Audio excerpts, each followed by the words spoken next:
Oh, yeah. Coming to you live from WRUE in Tennessee. It is the Scribbling Woman. Hi, I'm Nancy Rue, and you know what? I am the Scribbling Woman, and so are you. And that's why we're having this conversation. Here, we talk about the writerly life that is unique to you, no matter your age, your season, or where you are in your writing journey. You're now an official Scribbly. So let's talk. Okay, we're going to reminisce a little bit here. I remember the day 44 years ago when I walked down the road with my 2-year-old and our Irish setter to the mailbox, pulled out an envelope, opened it, and read, "We are pleased to inform you that we have accepted your story, The Organist, for publication in Face to Face magazine. Enclosed, you will find a check for $80. $80. That was enough money to have my electric typewriter repaired. And as I was walking back to the house, just grinning to nobody except my 2-year-old and my dog, I said out loud, now I'm a real writer. And that colored everything from then on. I said what I did was real and had value, and so I kept going.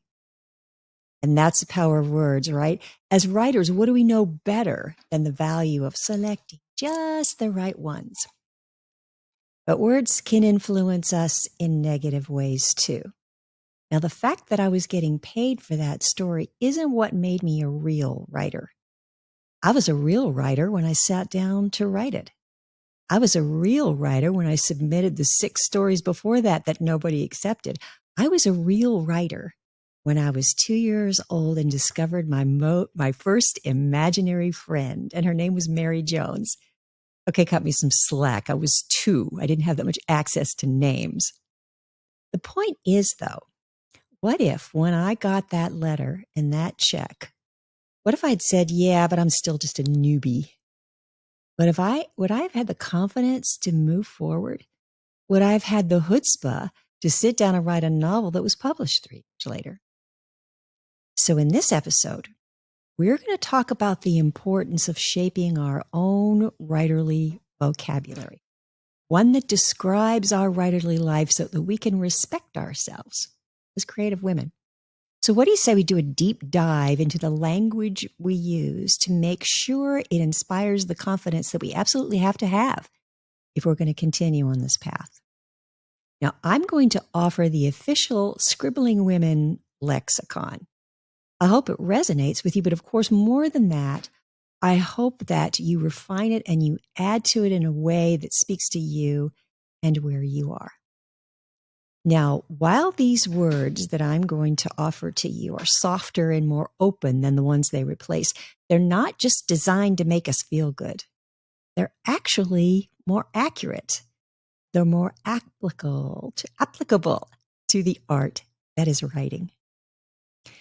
Let's start with words that come to us compliments of the business world. Words like goals, project, self-published, career, brand, time management. Now, all those are great if you're starting a cosmetics line or even if you're creating an online magazine. But as creative artists, whether we're doing fiction or creative nonfiction, we need different words. Rather than goals, we're setting intentions. It's not a project. It's a creative pursuit or maybe even a sacred focus. Self-published? That's just one part of it. What we really are is independent authors. It's not a career. It's a writerly life. As for brand, what we really are looking for is our quiddity, the essence of ourselves, so that everything reflects that authentically. Time management, not so much. It's up to us to discover a rhythm, a daily round that works for us. Don't you want to be an intentional, creative, independent woman who pursues her writerly life with quiddity and finds her own rhythm? That's what I want to be. Now, secondly, let's look at words from the publishing world that make us quake in our pumps. Words like rejection, platform, deadline, marketing, editing. I mean, they get worse as we talk about them, right? Okay, so when you submit something, a proposal, a story, whatever, and it's turned down, you're not rejected. You are not rejected. Your work isn't even rejected. It is simply, we're declining. We're passing on this right now. It has nothing to do with us personally, but we can't get to that if we use the word rejection. That sounds like something that happened in middle school, right? Now, instead of a platform, which makes us all break out in hives, it's our umbrella. And we talked about this in a previous episode, where if you know what your through line is for everything that you write and everything that you put out there to the world, that's a platform. But let's call it an umbrella. Isn't it softer? Isn't it more fun? Maybe even has daisies on it, polka dots. Now, deadline. You know where that word comes from? I think it started back in the American Revolution when prisoners, like, British guys, were captured, and they let them walk around out in the yard, of the prison yard, a couple of times a day, maybe for 15 minutes at a time. There was a line at the back of that property. And if anybody made a run for it and they crossed that line, they were dead. No, seriously, they shot them in the back. Is that what you want to call your soft projection of what I can do today, how long it might take me to write this piece? It is a soft projection. There's nothing dead about it. Now, marketing. Marketing is a necessity. It's something that publishers used to do for us. Now that we have to do it for ourselves, it feels like you're schizophrenic. There's this sort of split thing between this is business and this is writing. I actually prefer to call that reaching your audience. I'm not really trying to sell them something. I want to inspire them to buy my books because I've reached them in some way. Now, editing is a necessity. It absolutely is. But that's not all of editing. Editing is about whether to use the Oxford comma. Let's not even get into that conversation. We're talking here about creative revising, and we're going to do a future episode on that, actually. Now, there are other words that we hear among writers, many of whom are only repeating what they've heard in their critique group or at a writer's conference. They're not wrong. I think we would just do well to replace them with something that's more accurate. Now, theme, and we've talked about this in a previous episode, it makes us think of English class. Have to be sending a message. In the Scribbling Women, we refer to that as a through line. This is where I want everything to head. Everything is hanging from this. Now, we do sort of try to put writers into cubbyholes. Planner, pantser, planter. We've also done an episode on this one. A planner is simply an intentional writer. I'm going to do this, and I'm going to do this, and I'm going to do this. That's me. A pantser sounds like you don't know what the Sam Hill you're doing. That's an intuitive writer. That's a writer that follows the bunny trails until they really find the right path. Now, plantser is a word somebody made up. And again, that makes it sound like you're flailing around trying to find yourself. Think of that as a fluid writer. Sometimes I'm intentional, sometimes I'm intuitive. And if you get right down to it, most of us are fluid writers. Now, how about critique group? That sounds like you're going to be raked over the coals. You're going to go home in tears. You're going to delete your manuscript from your computer and either start all over or never write again. We don't need a critique group. We need a creative support group. And that's what we find among the Scribbling Women. Now, discipline, that's just practice. Even spiritual disciplines make it sound like you're grounded, like you're being punished for something. No, we're simply practicing the skills and the rhythms and the approaches until we find the ones that work for us. And it's always a practice. Writer's block, there's no such thing. That's simply your brain telling you it's time for pondering. It's pondering time. So when we talk about intentional, intuitive, fluid writers having a through line, practicing their rhythm and their skills, taking time to ponder, and maybe sharing that with a creative support group. That's the writerly process. It's not a business. It's not a regimen. It is simply what we do as creative women. Now, there are some valid words that are associated with writing that just could use a little softening. Words like plotting, planning, working, researching. Instead of plotting, aren't we really shaping and playing until what happens in that piece becomes real?